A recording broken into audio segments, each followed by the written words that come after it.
All right, so we got the TikTok live. We also have the YouTube live going. We're going to wait a couple moments just so people are going to be trickling in into our YouTube, but we will be starting our crypto market update, which will be going over some important news articles involving cryptocurrencies and then diving right into the charts, going over Bitcoin, Ethereum, Ripple, BNB, Link, EOS, and a bunch of different alts here that we're going to be looking at. So it'll be a jam-packed video. We're going to wait for a few more people to be coming in.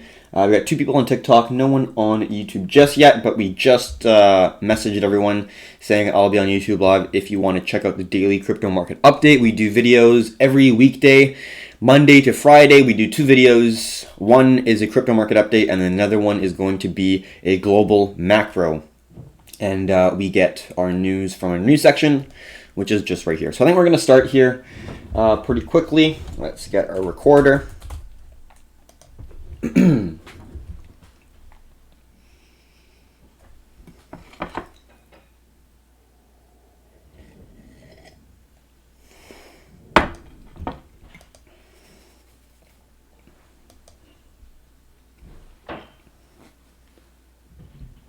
Hello traders, to another crypto market update. We've got a jam-packed video today. In this video, we're going to be going over 2 news topics. One's going to be a main one. Going to be discussing the 7 crypto firms targeted by 11 lawsuits. Very important topic of the day that occurred over the weekend. And then we also are going to quickly talk about a central bank digital currency that People's Bank of China is actually potentially developing. So first, we'll go over the crypto firms and then we'll go over the charts. Where do we get all our news sources? We have a Discord that is very active. We have a news section that has a Panda bot that posts relevant news topics involving cryptocurrencies every single day whenever it's posted on any major cryptocurrency related news page like Cointelegraph. You see some other things as well. So definitely go check it out if you are interested in being up to date with all things cryptocurrency. So first, let's start off with this post here. 7 crypto firms targeted by 11 lawsuits in New York. And it was posted April 5th, which was yesterday. Today's April 6th. So going to get a little bit of coffee and then we'll jump right into the charts, or right into the blog post here. All right, 7 crypto companies have been targeted by 11 lawsuits that were filed in a New York federal court on April 3rd. The suits were filed by Roche Friedman, and this is the same law firm representing the estate of late Dave Kleiman in the ongoing dispute with self-proclaimed Satoshi Nakamoto, Craig Wright. So Roche Friedman definitely has been in the crypto space before. As you can see, representing the estate of Dave Kleiman. And then we'll continue reading here.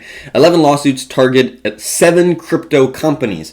And there's some big players here that they're targeting.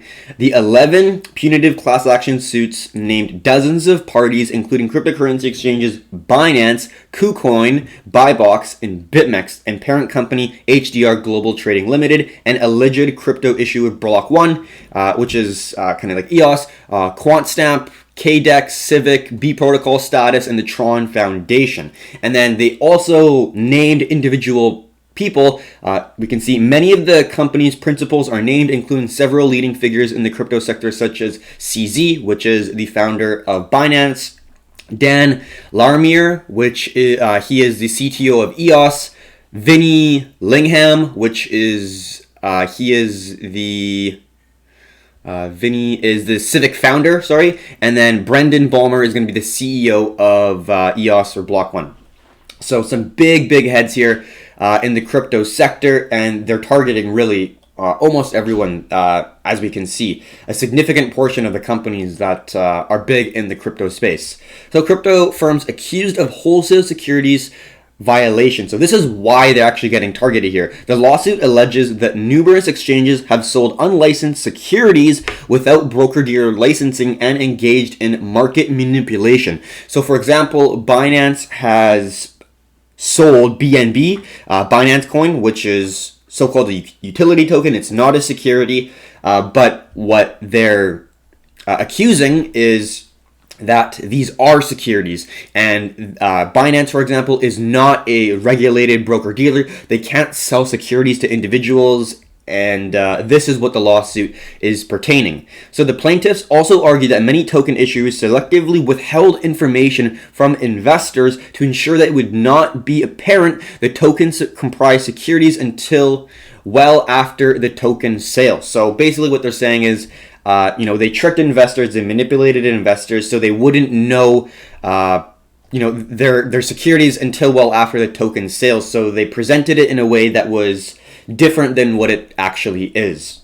So we can see BuyBox token, BIX, EOS, BNT, SNT, QSP, KNC, TRX, FUN, ICX, OMG, Lend, ELF, Tomo, and Civic are among crypto assets that the plaintiffs argue comprise securities. So a lot of crypto companies here are under fire, and yeah, this is going to be pretty difficult for them because they have to put time, energy, resources into this case, and that energy and that money and all that focus is getting taken away somewhere else and put into this lawsuit, obviously, which is not positive for them. Also, there's some FUD, there's some negativity going on here, which is obviously not positive for the entire crypto market because there's so many companies that are getting affected by this lawsuit.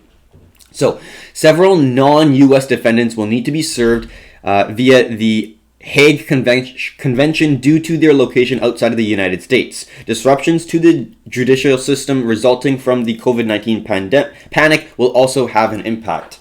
So yeah, a lot of companies are outside of the U.S. Malta is a common one. So how are these lawyers going to have to, try to go after these companies when they're not even United States companies? They're in locations and countries that are a lot more welcoming to cryptocurrencies. So we'll see how it goes. They might not be able to, target all of them because of their location, but I'm sure there will be some lawsuits that will be really targeted for them that may seem like an easier opportunity compared to some of the other corporations here. So we'll see how this goes. What's it going to be like, for example, BNB? We don't exactly know. If it does turn out to be a security, that's obviously something that Binance would have to pay a significant amount of money for a penalty, and that would hurt Binance's reputation as well as Binance's somewhat profitability in the short term, so then they wouldn't be able to put money into other projects. They also, like we've went over, purchased $400 million company, or estimated $400 million acquisition of CoinMarketCap. So then obviously they already have some funds taken out of their balance sheet in order to pay for that. So we'll see how it goes. Obviously we're still in the very early process of it, but could be something that is going to impact the price of some of these assets. So definitely something to be looking for. Quick little topic to finish off this news section of the crypto market update is going to be People's Bank of China continues CBDC, which is the central bank digital currency development talks. So I'm going to get some coffee and then we'll jump right into the discussion of China creating their own central bank digital currency.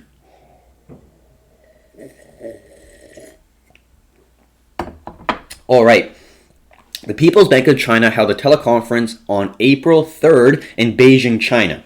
One of the main points confirmed during the call involved the institution's continued research and development of a central bank digital currency, or a CBDC.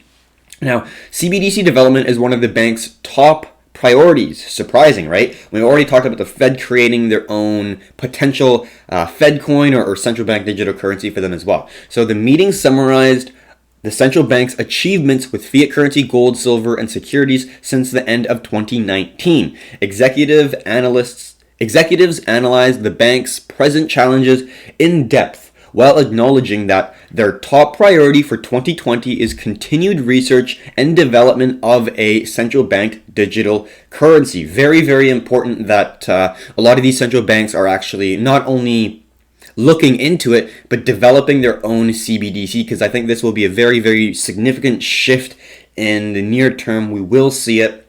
And this is going to be, in my opinion, very positive for cryptocurrencies in general, because if this does actually go through and central banks are starting to implement and use digital currencies, this will be a very easy on-ramp to have people understand how to use more decentralized cryptocurrencies, unlike the CBDC, which is very centralized. It's not a public ledger. Central banks are going to know everything about you, and you're not going to be able to see that public ledger. So it's kind of going away from what cryptocurrencies and blockchain was kind of supposed to do, give power to the people.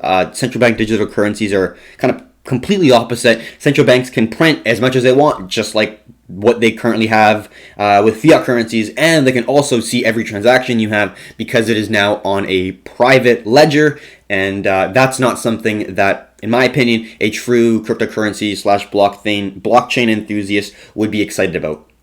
So last thing, the Cointelegraph previously reported the People's Bank of China has completed basic function development for a digital yuan. This puts China one step closer to issuing CBDC. So yeah, there's definitely some talk, there's definitely some interest, but like I said before, as a person who values privacy, who values, not the government knowing everything about me, I do think that central bank digital currencies are something that we should be somewhat worried about. If they can see every single transaction, they can still print as much as they want. It's not like there is a fixed supply. It's not like there's a piece of code or protocol or algorithm that is going to be similar to Bitcoin, where there's going to be a steady flow of new BTC instead of basically a small group of individuals being able to control however much they want to print. There's no amount that is too much, too little. They can do whatever they want. But if you're looking at a more decentralized technology that allows a protocol to decide how much supply is going to be,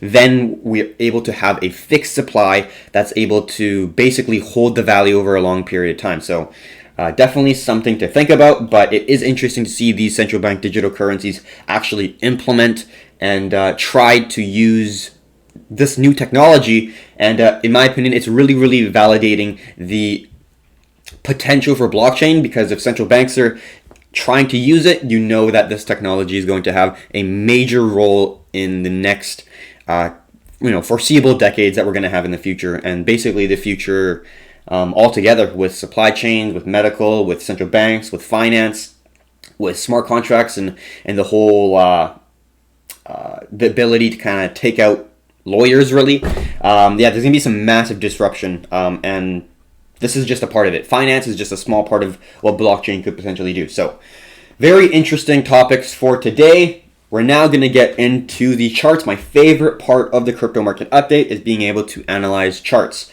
So I'm going to get a little bit of coffee, and then we'll discuss all the things happening with Bitcoin, going over from large time frames to small, going over we already covered the monthly, but going over the weekly, daily, 4-hour, hour chart, and then we'll go over some of the alts as well, looking at the supply and demand of Bitcoin to end it off. So, going to get a little bit of coffee, and then we'll jump right into it. All right, so let's just look at the YouTube Live. Morning, everyone.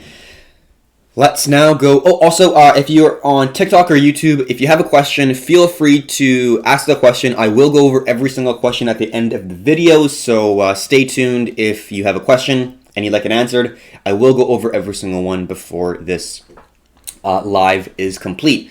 So, like always, this is a 1-hour chart, but we will go to larger time frames, looking at the weekly first, and then we will discuss the daily. So let's get our snip and discuss what's currently happening. So right now, what I see is there was an ascending triangle here, which I'm sure a lot of people have seen.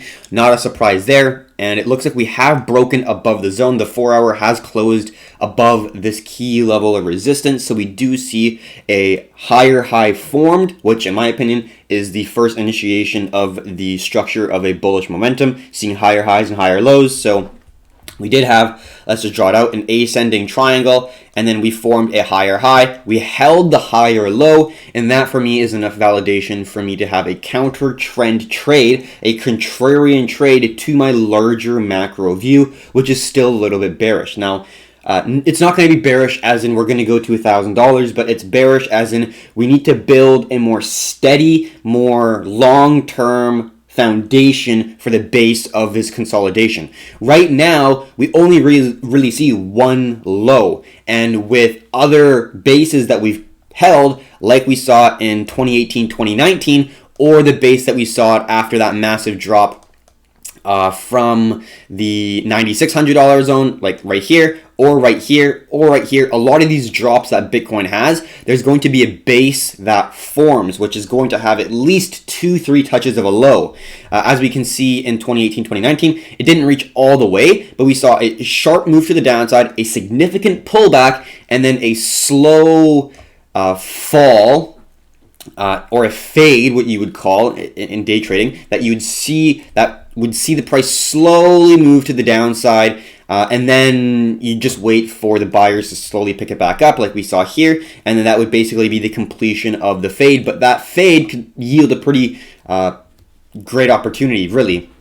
So we are waiting for that last leg to the downside here, at least testing the lows. We're thinking, 58 as kind of as a medium. We could see Wix touch 5K, which would be somewhere around there. Would not be too surprising, but I think the 4-hour gives it a lot more clarity in terms of the price action. But on the weekly, looking at the large time frames, I do see that we're still in the squeeze. So we're not going to be looking for major bullish pushes, and we see a mid-range horizontal zone right here. So in my personal view, in the very large time frames, we're just in a massive symmetrical triangle, which is good in the long picture, but in the short picture, I think we could still be playing within this zone for basically almost the rest of the year here. We can see 2021 right around here, which is still within the apex of the price action. So we can't discount the idea that we could be in this massive symmetrical triangle for the large half of 2020 here, while the stock market is in just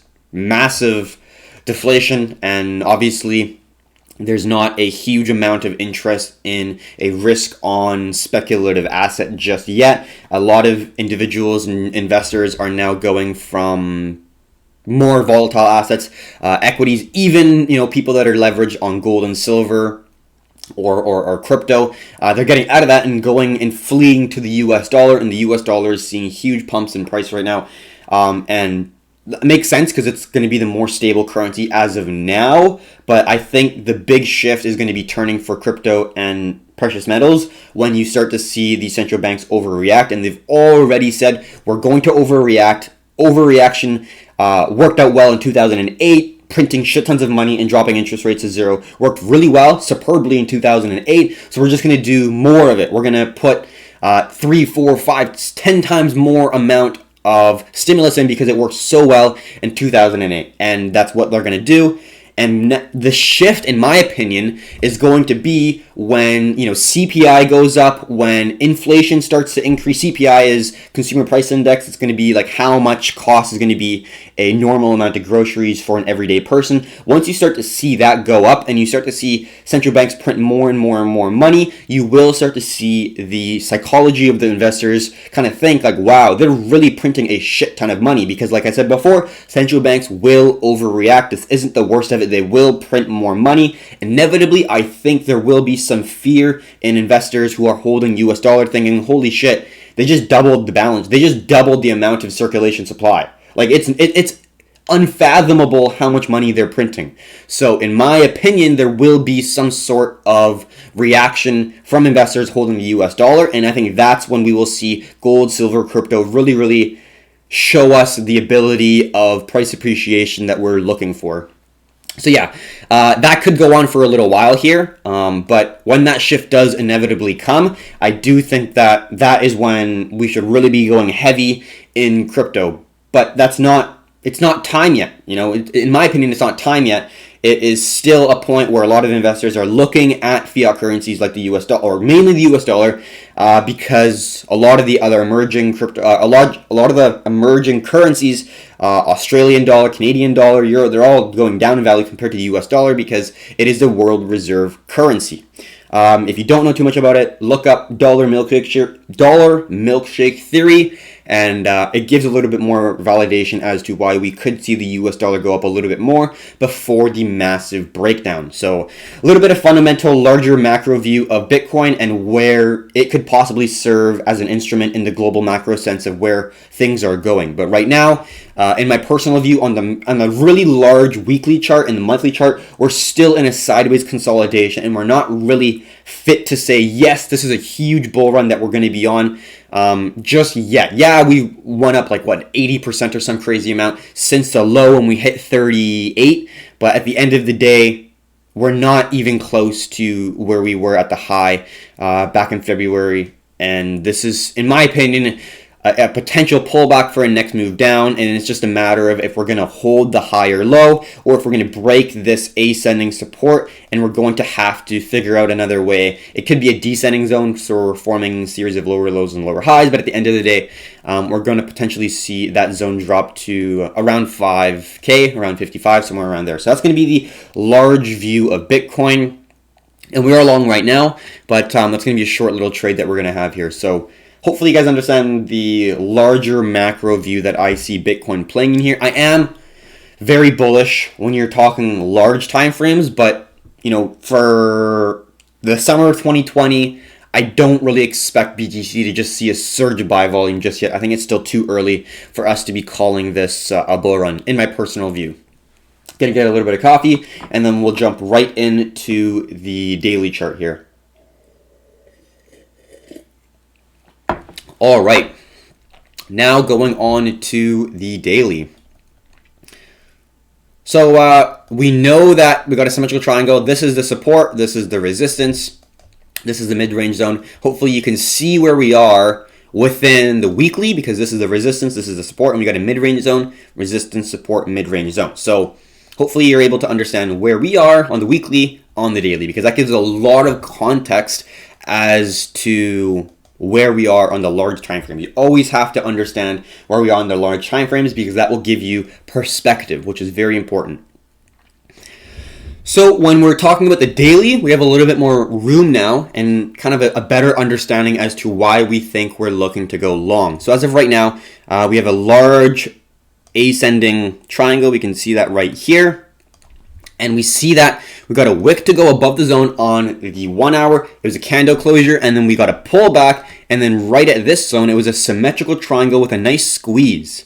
But I was more bullish on this squeeze. Why? Because we already had to move to the upside, breaking the previous market structure highs. So now we have a higher high. Excuse me. So market structure higher high, and then we see a low, a higher low, and now this is going to be a potential higher low. So we made the market structure higher high, the symmetrical triangle made the higher low, and then we made a bullish push to the upside, breaking the resistance, and it's just a matter of if we're going to hold this resistance to the upside and we're going to break the resistance, and if that's the case on the daily, I have a high degree of confidence that we'll make it at least to around 76, 77, just to this level of support right around here and level of resistance. And then we're probably going to slam back down. And we'll look at BNB, just an example of what we're going to be looking for within this zone right here. So just think ascending triangle breaking to the upside on the short term, but our bias is still bearish. So that's going to be the outlook that we're going to have within the markets. Quick look at the 4 hour to give you more perspective as to how we're actually going to be trading it. As of now, we've basically reduced our risk to basically nothing.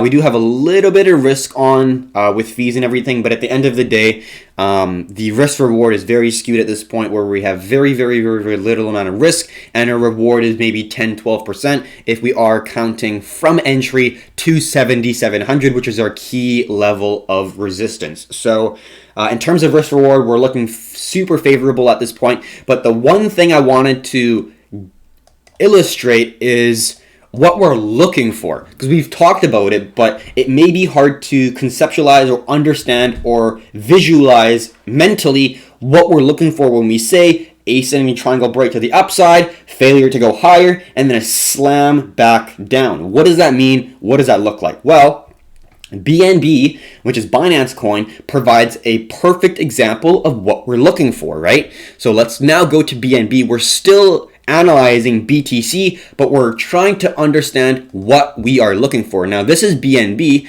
and this is the perfect example of what we're looking for, right? So let's get rid of all this because we don't really need it. We just need that horizontal zone that we're talking about.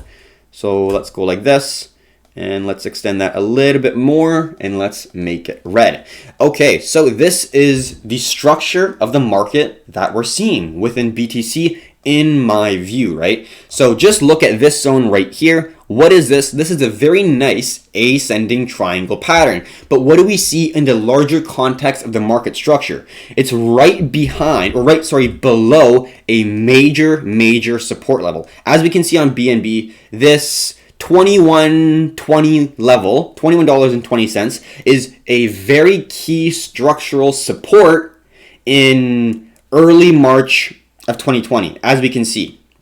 Now, all of February. March started right here. So all of February, it was a strong level of support. When we broke it, there was a gap here within the ascending triangle, which is right here, and where the key level of resistance is. So although there's not a huge amount of space where we're able to get in long from the entry to the take profit, there is still an opportunity for long exposure in my personal view, right? From the resistance to the support. And that's exactly what we're seeing with Bitcoin. There's a potential for a gap to be filled from our current resistance of the ascending zone to the main structural resistance at 7,700 for Bitcoin, and it's 2,150 for BNB. But structurally, very similar. And then we get a push to the upside, pretty good move, and then we get a stall where we're getting a consolidation, previous support, new level of resistance. In my view, this is where I'm wanting to take the profit for Bitcoin. I'm not expecting a massive extension, nor do I want one. I'm wanting the huge move to happen on the downside where I'm able to get that short.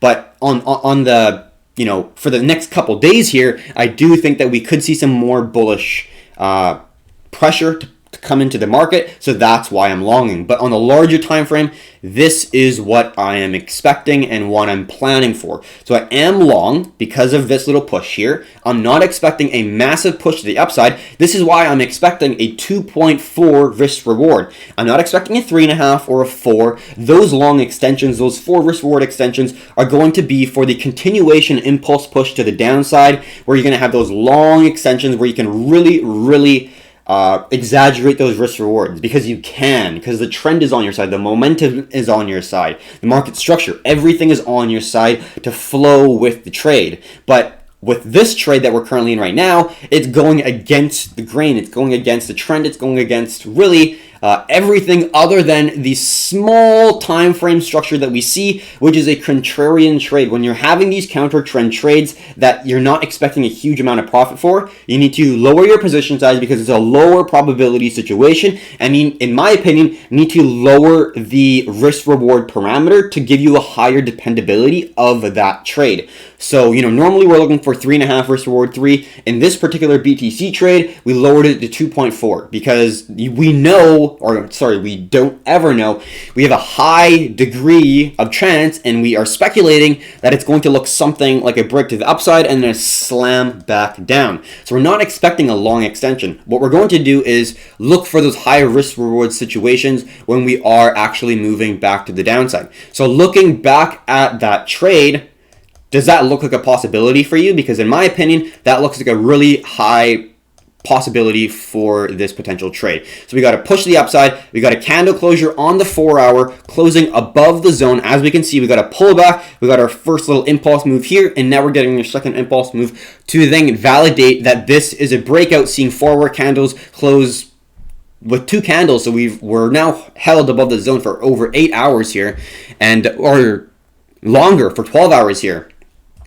So as of now, definitely called a breakout. We moved our stop loss basically right to break even. So now we have very little amount of risk on the table. So if it does get our last little push here, that's great. We took our risk reward, we took our profits, and we just got out of the trade. Very happy about it. And then we're going to wait for the next major move to the downside. That is going to be our trade setup, our trade outlook for this week and potentially even next week, depending on how fast this actually unravels. But yeah, in terms of the structure, in terms of the outlook for this week, next week, this is what I'm going to be looking for. So for every crypto market update, we're basically going to be sticking with this structure and bias until we see something else change. And what would be something that would invalidate our thesis for this trade setup? Well, number one is if we break the $7,700 zone and continue going. So if we break the $7,700 zone and continue going, that means we're now going to be on, let's talk about it here, the top half of the market structure. So right now, we're playing within the lower half, all right here. So I view the market as a large ascending triangle pattern because we're below the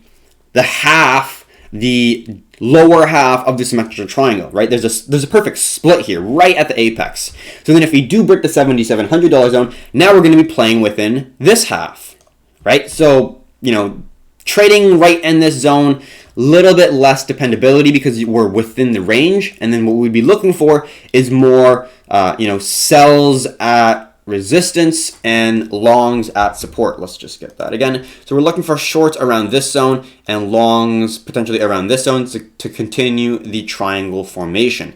But yeah, we are playing within the zone, but we do have to understand that when we are playing within the middle of any consolidation, we're going to have lower dependability than when we're looking for shorts at the top or longs at the bottom. Just something to consider.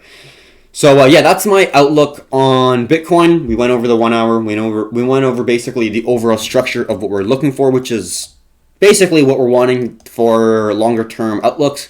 And then the 1 hour is just to see the actual consolidation. We can see we broke well above the resistance that the symmetrical triangle was formed. We can see right here, little level of resistance. We can see rejections on 1, 2, 3, and we broke above, and now we're holding the previous level of resistance as a new level of support, and it looks like we could get a little nice move to the upside here. So the long is looking pretty good, but at the end of the day, like we said before, we are looking for that longer term bearish move to come in that we've been eyeing up for a very, very long time here. So let's just take out some of these trades because we don't really need them.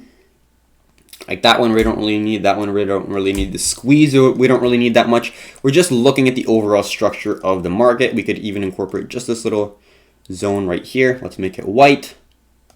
And then this is going to be the new support zone like so. And this will be a new support zone here. So that's going to be the overall structure of the market that we're going to have. We could put this right at the 5K-ish zone around there. And we'll see how it goes. We're just still continuing to the upside here, and our long is still in play, and it's just a matter of until we see weakness, we're going to hold on, or until we see 7,700, we're going to hold on. And then hopefully by that time, we'll start to see weakness from the bulls, and then we'll be able to capture that nice short opportunity. So that is going to be my Bitcoin analysis. Hopefully you enjoyed it. Hopefully you got some value from it. We'll now go into the the supply and demand of Bitcoin just on the Bitfinex exchange on just margin trade. So obviously it's not going to tell us the entire supply demand of the entire market, but it's going to give us some idea of the speculation and the confidence from the buyers and sellers, at least on Bitfinex here.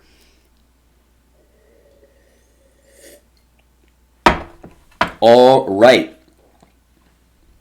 Let's continue on with the analysis here. We got the bulls still not really able to get any buy volume here. We are seeing a potential a bottom here where we're seeing a series of lower lows get less low. So you see a low here, a lower low, lower low, lower low, but they're getting less aggressive. They're getting to a point where they're almost flattening. You can see like the big downtrend and it's sort of flattening. So if we see a flattening and then we potentially start to see kind of like this, where you see a flattening right here, a consolidation. If we see some consolidation right here, and then you start to see a series of higher highs and higher lows, we could see that last final push to around 7,700, and you see a high, a lower high, a bit of a squeeze here from the shorts. And if we get a little bit of a dump here where there's going to be a lack of confidence from the shorts, because I was a bear as well. I did try to short the market, and I made good money on one of the trades, and I lost a little bit of money on another trade, but I was short for a little while. I flipped my bias because I was getting stuffed by the buyers because I was looking for shorts, and I changed my bias, and it looks like it's doing pretty well now. I basically have a risk-free trade, which is always a good thing, but yeah, it does look like we're basing, and it does look like we're moving down here. So the 4-hour chart for BTC does look a little bit more favorable for the bulls, just on the margin trades on Bitfinex that were both longs and shorts, which is in confluence with our overall bias looking at the technicals. So it does look pretty good for our trade, but just remember that we're not long for very long. We're not perma bulls. We are trading the story of what the price action is trying to tell us, and we try to convey that story as clearly as we can to you. So that is the crypto, that is the Bitcoin update anyways. So hopefully you got some value from that. We're now going to be looking at the altcoins. Very similar structure on almost all of them. And, you know, I think BNB provides a very clear view of what we're looking for. We're not looking for longs. We already have long exposure on Bitcoin. We're not looking to long more alts. No way. What we're looking for is for us to have patience and for us to look at this trade, this BNB trade, and basically look to mimic it. So what are we looking for is this perfect trade right here. So we see not only the price break the horizontal zone of support, but also the ascending zone of support and retest it pretty well perfectly. And this is what we're looking for, an entry at that zone. You could even hold a risk above the recent high, and then 3-to-1 is right here, and then we can see we could do 3-to-1, 4-to-1, and this one obviously extended well down below, but you know, you're never going to know how far it's going to go. You could look at some supports here, but at the end of the day, I think Fibs could be a good way to do it, looking at how large the actual triangle is. 75% up. You know, you're looking at a massive decimation of market cap if you're actually going to go over and use that structure to then look for a potential opportunity to get a take profit. But I think this next move will be a significant one. So when we are going over all the altcoins, understand the bias that we're having on Bitcoin. So then that will give you more perspective and more of a good understanding of why we're looking to trade these alts the way we are. So, yeah, BNB is the first one. Basically, we're looking at this, right? We're looking for a move to the upside. We could even go to 16.1, but at the end of the day, we already are long Bitcoin, and we don't, in my opinion, I don't want any more exposure to the long side because the major market structure that we're looking for is still going to be short. This is just a small move to the upside that we're looking to capture a little bit of profit on.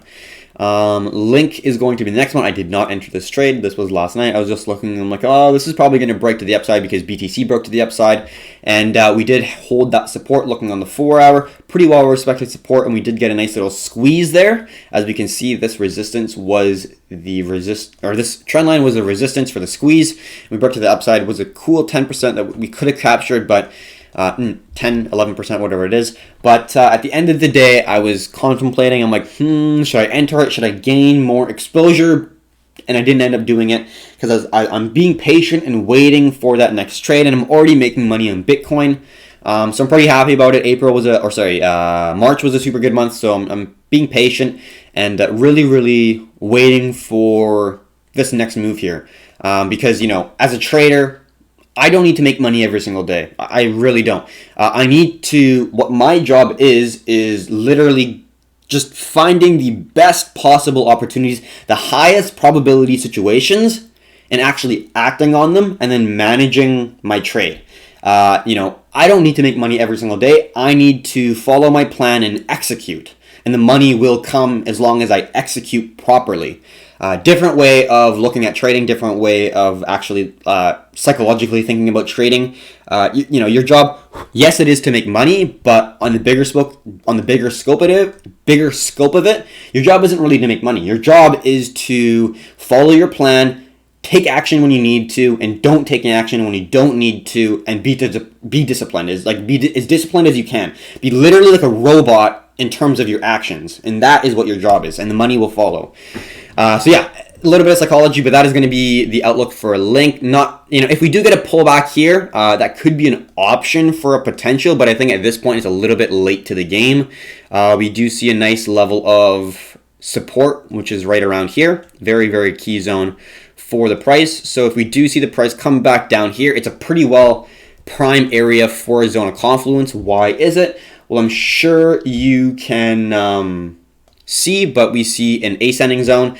Anchor point, we see 1, 2, see a little zone right here, 3. So then there's going to be a zone of confluence for the support right there. Horizontal zone, 1, 2, 3, 4, 5, 6. Horizontal zone of support, and then we see 1, 2, 3, 4, 5 descending zone. So a very strong level of support at around $2.35-ish. So if the price does come back there, that could be an opportunity for a long. But like I said before, this is a counter trend trade, and you should be all right with being able to flip, meaning you'll go from long to short if you're looking to enter right here. And if it does actually fail to hit this high, and if it starts to weaken, you should be all right with being able to flip and look for a short opportunity if it does break this ascending zone. Because in my opinion, the short is going to be a higher probability, a higher dependability, better risk reward situation for a trader, in my personal view. So yeah, that's going to be Link. Not a whole lot more to add on that. XRP, ascending zone, very, very significant break. This is still the 4 hour, so we haven't fully seen this close yet. But if it does close, that's going to be a pretty big move, because this is an ascending zone that is respected quite well, and it could be the final blow off top before we get our bearish move, and then that could be the slam back down. So yeah, very similar outlook on the larger time frames for XRP as to Link and BNB. We're just looking for our shorts because we already have long exposure on Bitcoin. We already are exposed to the long side. If the entire crypto market goes up, if Bitcoin goes up, a lot of these other alts will continue to go up. So in my personal view, I'm already making money when the market's going up. So the only reason for me to add to my long position is if I want to make more money. But if I'm adding to any position, I have to take on risk. I can't put on a position and have my stop loss one tick below, because I'll probably get stopped out, and that's just a waste of trading fees and commissions and all that stuff. So I need to put more risk on if I want to put more size. And at this point in time, I'm comfortable with my size. I'm comfortable with my profits. If I go up to 76, 77, it's going to be a good trade. It's not going to be a phenomenal profit or anything, but for a counter trend trade, it's looking pretty favorable. And then I'll just patiently wait until the market presents me with an opportunity that is able to get me a little bit more edge in the market. So yeah, we're going to be looking for that for XRP. Ethereum did very, very well after the ascending zone breakout here. Strong push to the upside. And let's just extend this a little bit more. Yeah, not much to add. Once the 4 hour closed above 145, it was just a strong 8 hour push here. 9%. So for any momentum traders, pretty good opportunity to enter long right there. Like I said before, I'm happy with BTC. As a trader, you're going to look at things and say, wow, that's a good trade. You are not going to trade every single thing that looked good. If you are, you're either not going outside and staring at the charts for literally 24 hours a day, or you're over trading. So you don't need to trade every single trade. You don't need to take every single trade, especially if Bitcoin is doing something, all the alts will do something similar. So you don't need to trade every single alt, you just need to trade the highest probability one. But anyways, Ethereum looks good. Next level of confluence is 180. So if we do see a continuation pattern, that could be a possibility. But like I said before, the next big opportunity in my personal view is going to be that short to the downside. So BNB is looking good. Link is looking good. XRP is looking phenomenal. Ethereum, not as much. But yeah, we'll see how it goes. EOS is another strong push to the upside here. Once that 4 hour candle closed above that zone, the bulls really took charge and drove that price up.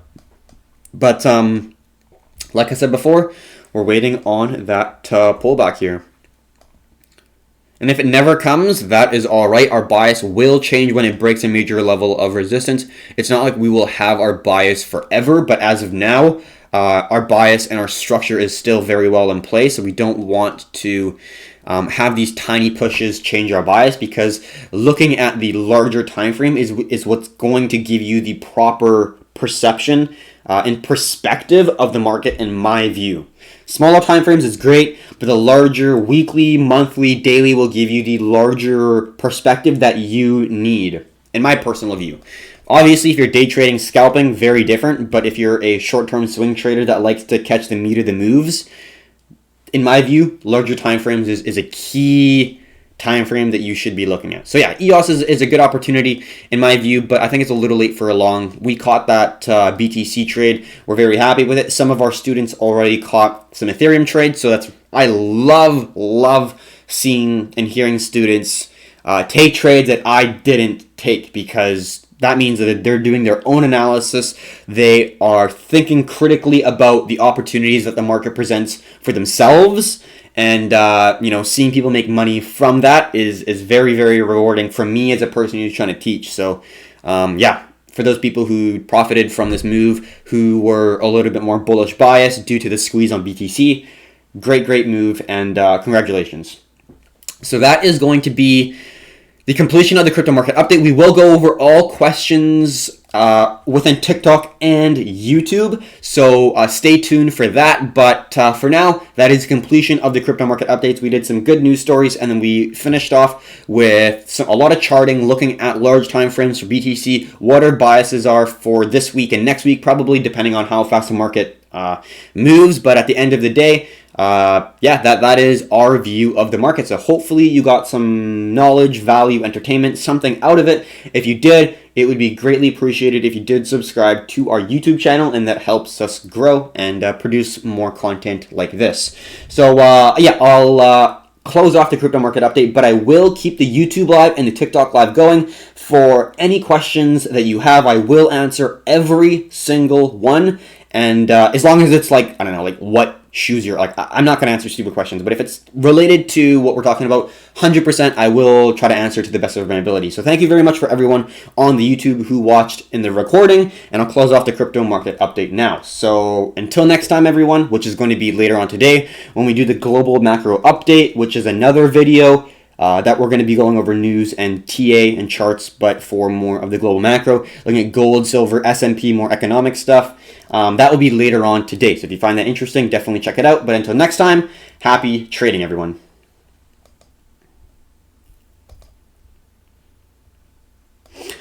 All right, so that is going to be the crypto market update done for the day. We'll do another global macro update, like I said before, within the recording, but we're going to answer some questions here.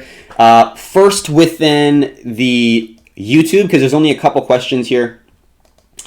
Truck Nubs, Isaiah actually said, yeah, morning Truck Nubs. Going back to privacy, what coin would you suggest? Opinion for privacy that has a supply cap. I know that y'all all like PIVX, but with no supply makes me cautious. Pick up more. Just looking for more privacy tokens. Yeah, so the main ones, obviously, Dash and Monero XMR is going to be probably the highest cap, most well-known privacy tokens, and I would say those are your best bets. I personally, there's some members on the crypto team, on the Performante team that are more well-versed in looking at more of the fundamental smaller cap coins. But for me, in terms of a technical trader, and I'm being 100% honest here, I like to look at charts more than the story that a project is telling. So to put it in a different way, I like to see validity in the price action, because I can read price action before I look for anything. So, the reasons why I said Dash and Monero, they're the most well-known. They have the longest history. They have the most market cap. They have the most liquidity, so you can get out of your position if anything goes wrong. And that's why I'm bringing up those ones, because they have the highest liquidity, highest trading volume, most well-known, the longest history in terms of privacy tokens that is most well-known in the cryptocurrency sector. So in my opinion, I like to stick to those ones. I don't need to, for example, invest in Amazon when it was an IPO, because in my view, it's so hard to tell just from fundamentals. Like, it really is. You're looking at the management team. Like, I'm not going to be able to talk to the EOS management team. I really am not, unless I'm like interviewing them or something. But at the end of the day, Price action does not lie. I don't need to catch the very, very start of any project. I just need to basically catch it when it's already starting, which is not as hard in my view. So yeah, hopefully that answers your question. Monero, Dash are good options in my view. And then you can talk to some other, like Nathan is more well versed in the space of smaller cap tokens. I'm just putting my my charger in my TikTok or my phone here. Give me one moment. There we go.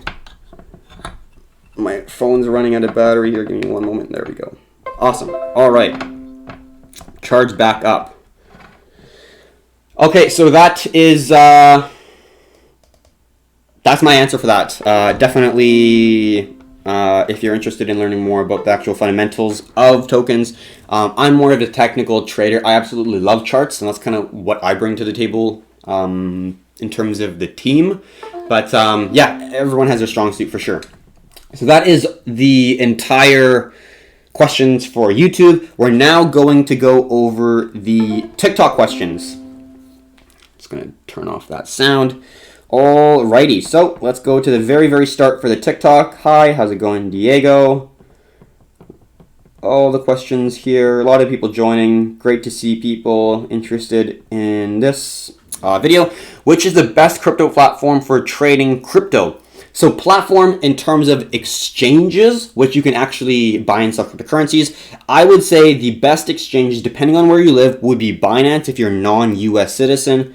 If you are a US citizen, you could use Binance US, but if you're not living in the United States, Binance, in my opinion, is by far the best exchange to trade on. The next question is why? A, the number of altcoins that you can both long and short. For example, a lot of these...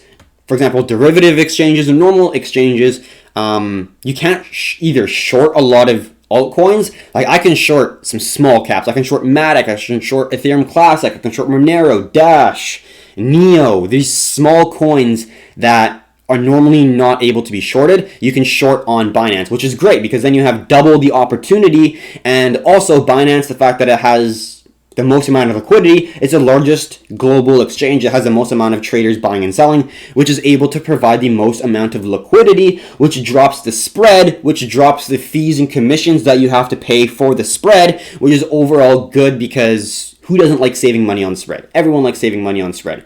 So yeah, that's why. Great customer service.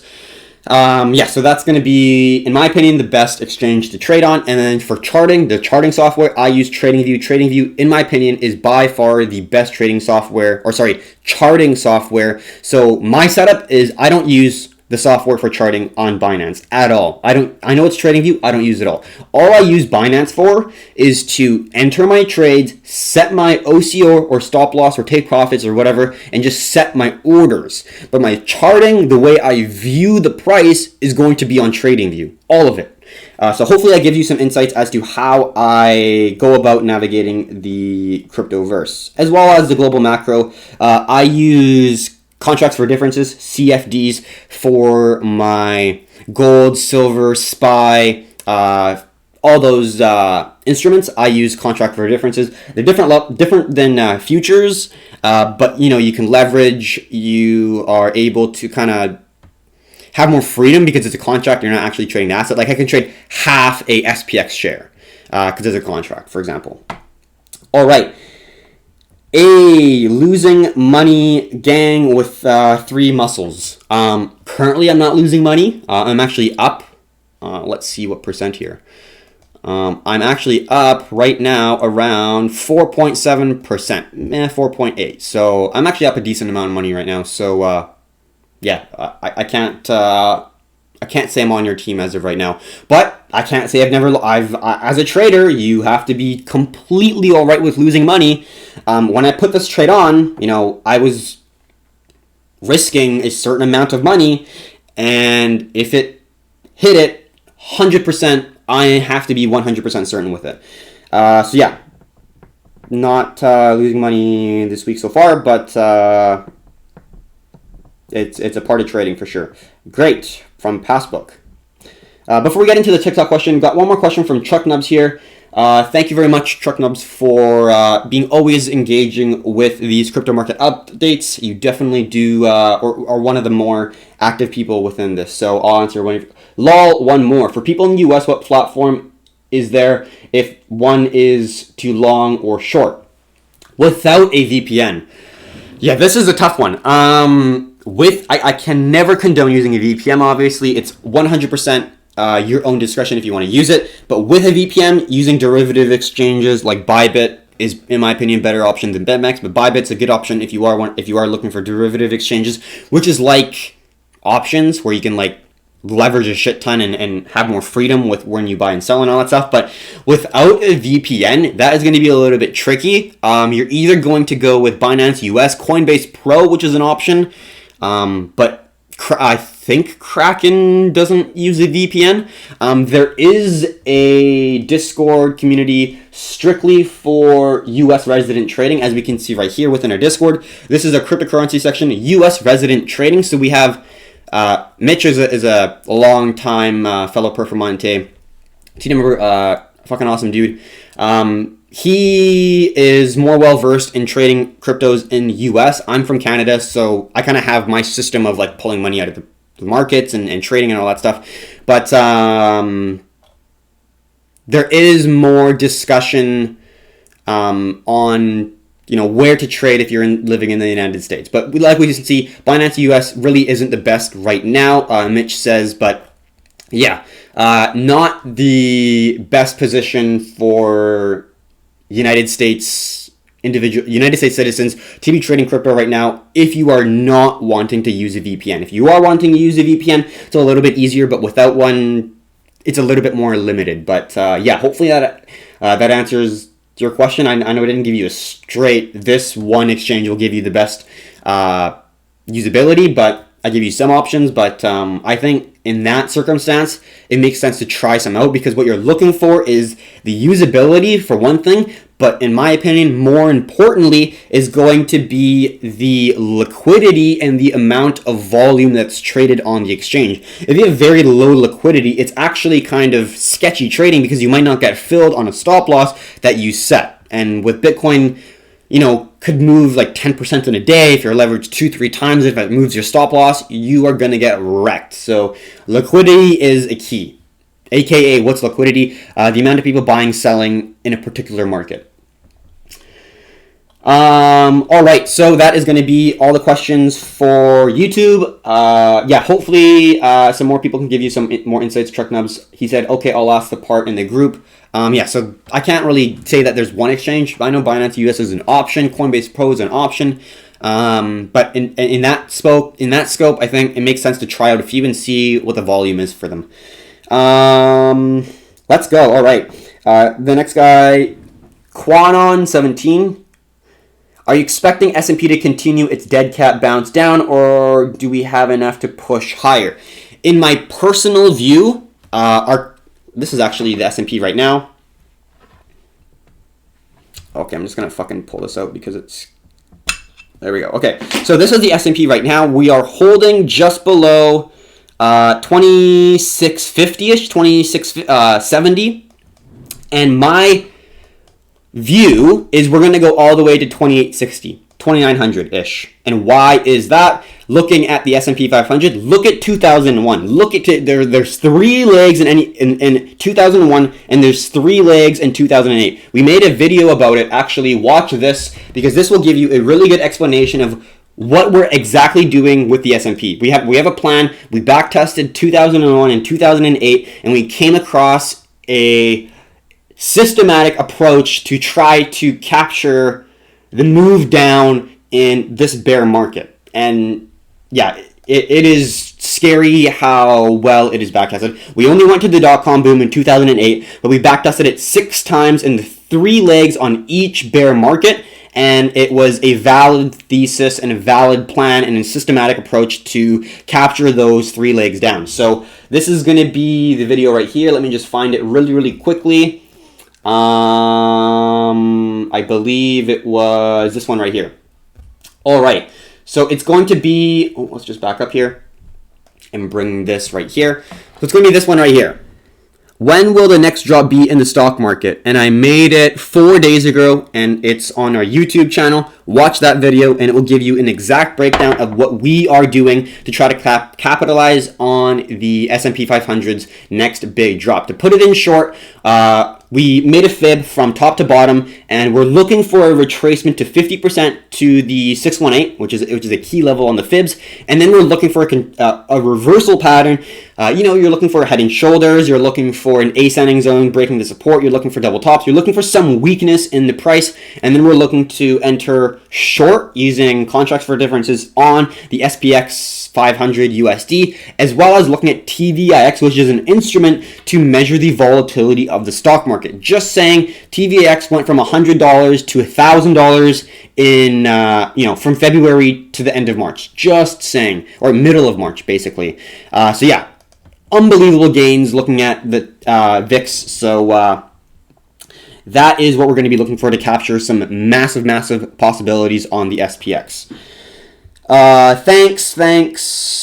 So basically that is going to be the video that is going to give you exactly what we're looking to do within the markets here for capturing the volatility to the downside within the SPY here. So obviously it is our view. It is going to be something that you have to do your own due diligence. Look at the chart yourself, and the idea should come from you. The thought of testing it can come from wherever. You can watch this video and say, oh wow, that is a potential opportunity that I'll look at, but let me do my own due diligence. Let me dig for myself and see if this is actually something that I want to trade.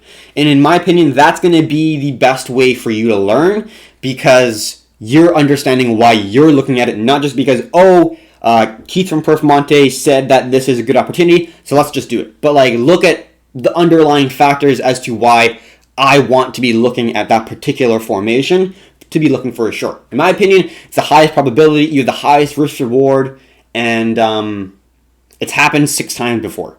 Look at 2001, all 3 legs.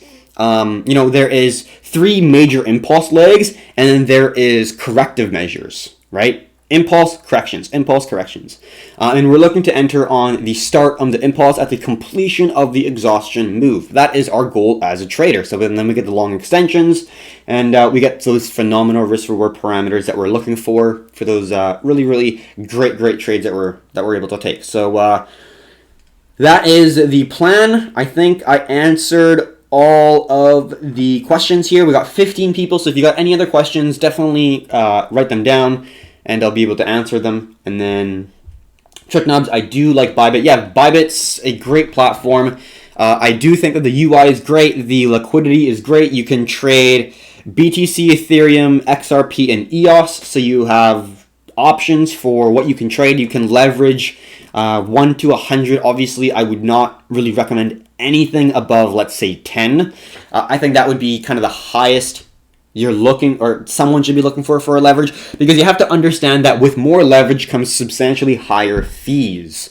That's, I think, what a lot of people don't really consider. And if you do have the capital to put on that much size, it doesn't make sense to leverage 50 times, because your fees are going to be so much of a percentage of the amount you're putting in, compared to, let's say you put in 10 grand and then you're leveraging 2.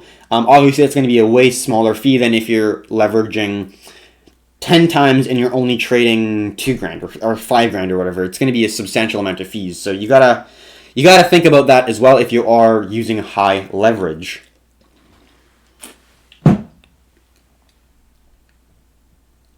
All right. Next question on viral videos. What's your opinions on Ichimoku Cloud in trading? So yeah, Ichimoku Cloud, for those who do not know, is an indicator. It's a leading indicator. Actually, we could probably pop it up here. Ichimoku Cloud. It's a leading indicator that gives you kind of a guide as to where the price could go. It's a little bit confusing at first, but it potentially gives you potential resistances, supports, and at the end of the day, kind of like I like to use it somewhere like Bollinger Band. I don't use it. I've looked into Ichimoku Cloud before, but at the end of the day, I don't like using indicators. Plain and simple. I've looked at like basically every indicator you can really think of, even like from simples like MACDs, RSIs, ADX, stochastics, Bollinger Bands, Ichimoku Cloud. There's a million indicators that you could use, really. But at the end of the day, in my personal opinion, all indicators is a formula that you input raw data, aka volume price action, and you output a certain data set that is going to represent what you already see in the price action, but in a different way. So this is the way I read in a book, Naked Charts. Looking at price action is like reading time. You can't know what's in front of it. You can know what's behind it, but you can be right by the second, being completely in the moment. But when you're looking at price action, you're literally looking at time itself. You're looking at the raw data of time unraveling. When you're looking at volume and price action, that's the most raw information you can get, which is good because you're not relying on another piece of formula to give you information. That is by far the best way to trade in my view. Looking at an indicator is like looking at a different watch, a more sophisticated watch that has, jewels and cool colors and lights and all of this interesting, extravagant stuff. But at the end of the day, that instrument, that clock, that indicator is just telling you what time it is, that present moment. So in my view, the best way to trade is just take off that clock. Look at the raw data, right? All I use is key levels of support and resistance, trend lines that connect higher highs or higher lows or lower highs and lower lows, whatever it is, structures of the market, and I sometimes use fibs, and I use volume, aka volume spread analysis, VSA, and that's really all I use. Very, very simple. I use very raw, easy to understand data. And I found it works the best for me. The way I look at it is the simplification of the complex. And everyone has a different way of trading. And this worked for me. I've backtested it. I'm profitable. I can make money on a month-to-month basis, and I'm paying my bills. And why change something that isn't broken? It doesn't make sense to me. Everyone trades differently. If you find that Ichimoku Cloud works for you, there's people in the world that make a living, make millions of dollars trading with Ichimoku Cloud on their chart. 100%. Go to Chat with Traders, type in Ichimoku Cloud, and there's a futures trader who uses the Ichimoku Cloud to trade in the futures market, and he makes millions. Totally something that you can do. And then, on the flip side, there are people who trade naked charts just using support and resistance who also make millions. So it's not so much the trade plan and the system, but it's more the trader, right? That guy who's making millions trading Ichimoku Cloud used that indicator for years and really refined it so he knows exactly how to use that indicator. Same thing with moving averages, RSIs. You can make millions of dollars using an RSI to trade, using a MACD, using a whatever indicator to trade, but you have to be the master of that indicator. That is the biggest thing out of all of this is not so much the indicator, this perfect indicator that's going to come into your life. There's no such thing. There's absolutely no such thing. It's you who has to be better. You who has to gain the experience of being, within the markets day after day, taking trades, losing trades, winning trades, managing trades. All that accumulates into becoming a good trader as long as you're deliberately practicing the right things every day. If you're practicing the wrong things, not setting stop losses, not taking profit when you should, having no plan, randomly taking trades, you're going to be worse off if you trade a year like that because you're programming bad behavior into your brain. So let's say you set a stop loss way below you should. Like your risk reward's like 0.25, but then you make that win. Like 10 times in a row, like hypothetically. You're thinking you're a badass trader because you made 5%, but one loss will wipe out everything that you've done and then some. So like shit risk reward parameters. So deliberate quality practice over a long period of time using any proven strategy will make you profitable.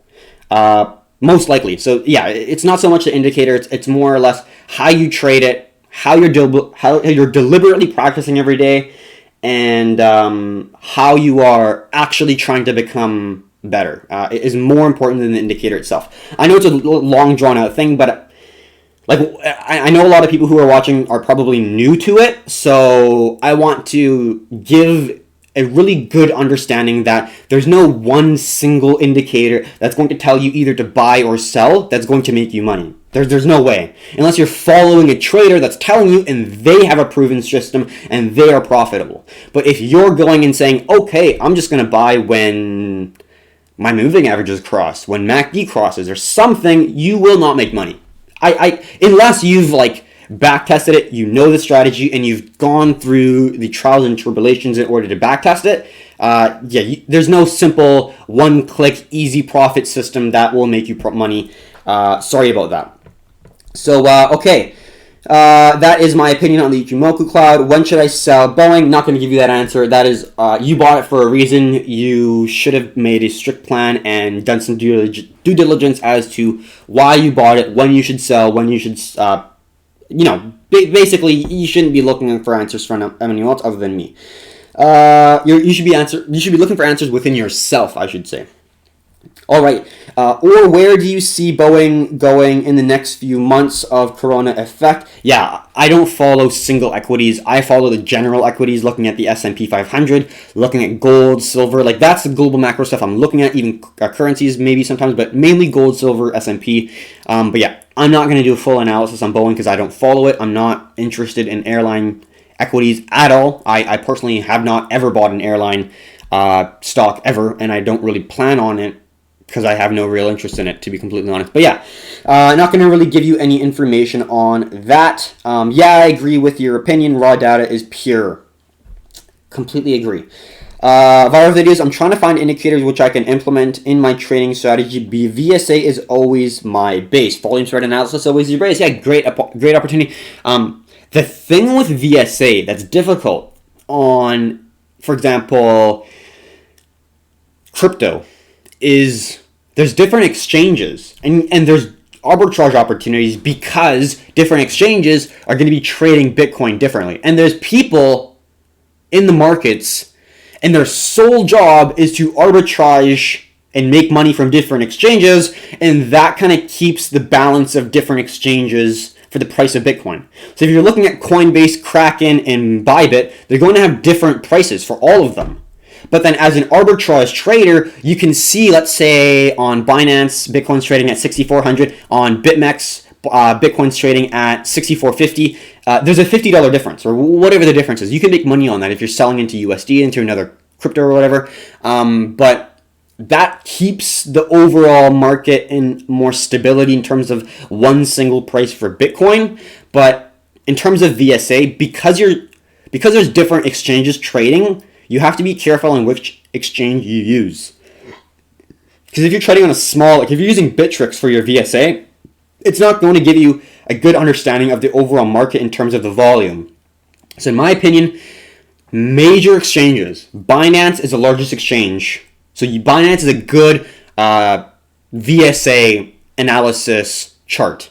CME, the futures, is going to be another very key one because that's going to be what the institutions are going to be using to get in and out of the market, right? We don't have one for back, so the CME futures, the Chicago Mercantile Exchange, is going to be one that we're going to be using. Bitfinex is going to be another one, but other than that, I personally like to use those three: CME, Bitfinex, and Binance from a VSA analysis, because CME is my 4-hour daily, whatever. Bitfinex is my 4-hour, and Binance is going to be at 1 hour, and also smaller time frames. So yeah, definitely if you are using VSA, because there's different exchanges in the crypto market, you do have to be a little bit more cautious as to what exchange you use, because they're not all going to represent the overall market. And equities, a little bit different. You can have a lot more dependability because the exchanges are just way bigger, right? So just something to note when you're using VSA. All right, more questions here. Another crypto crush is imminent. Crush meaning bearish move. I could potentially see it. I am long on Bitcoin right now, but like I said in the crypto market update, yeah, I do expect another push to the downside here, and that is what we are expecting to try to get that nice opportunity to the downside. All right, a question now from the YouTube. One thing about Bybit is frustrating to me. You have to deposit the correct crypto to leverage, unless I haven't found the spot converted. You have to deposit the correlating crypto to leverage. Yeah, I know what you mean. Yeah. So what he's saying is, if you wanna trade Bitcoin, you have to put Bitcoin. If you want to trade Ripple, you have to put in Ripple. You can't put in Bitcoin and then trade Ripple like you can on BitMEX. On BitMEX, you deposit Bitcoin and then you can trade TRX, Ripple, Ethereum, Bitcoin. But on Bybit, you have to put in EOS if you want to trade EOS. You have to put in Ripple if you want to trade Ripple, all that stuff. So yeah, definitely one thing that is a little annoying. I haven't found a spot that converted either. I don't think there is. But yeah, the only thing that is a little bit difficult for Bybit for sure. All right, the break that occurred today, you think it's going to drop again on it, or it's time there are rising? The break that occurred today, do you think it's going to drop again, or it's time there are rising?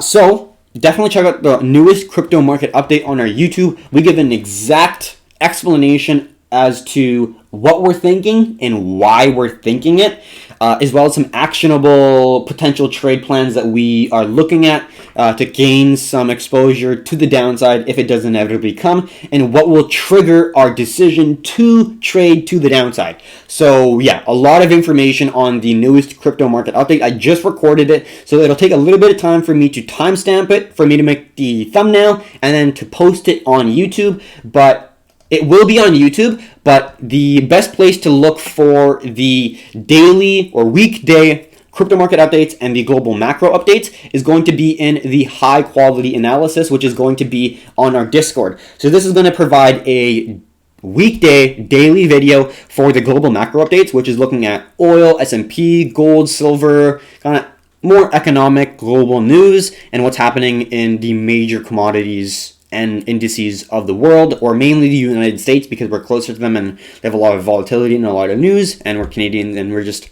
north of the most important economy basically in the globe. And then we also have a crypto market update, which is going to be talking about Bitcoin and alts and some important fundamental factors that we could be looking at that will potentially play a role in the price movements in the future. So yeah, that's going to be our weekday videos that we post every single day on Monday to Friday. And if you are interested in learning more about crypto, why we are looking at the markets the way we are, what we're looking for, yeah, a lot of value there every single day. And we also provide a TikTok live and a YouTube live while we're going through it, so people can ask questions about what we're looking at, what we're talking about, why we're looking at the market the way we are, and just giving as much value as we can to the individuals who are eager to learn. So yeah, that's going to be the video of the day. Hopefully you liked it. I will close it off now if there's no other questions, and I will go for a little walk, think about global macro, and then look into some articles involving global macro, and then we'll go over the charts and some fundamental factors involving the global economic space, which is going to be an exciting video, which we will yet again post on our high quality analysis. So thank you very much for coming to this crypto market update. We really hope that we were able to answer some of the questions that you had and to give you a little bit of insights and information as to where the crypto market could be going, and why we're thinking the way we are. So until next time, have a good one, everyone.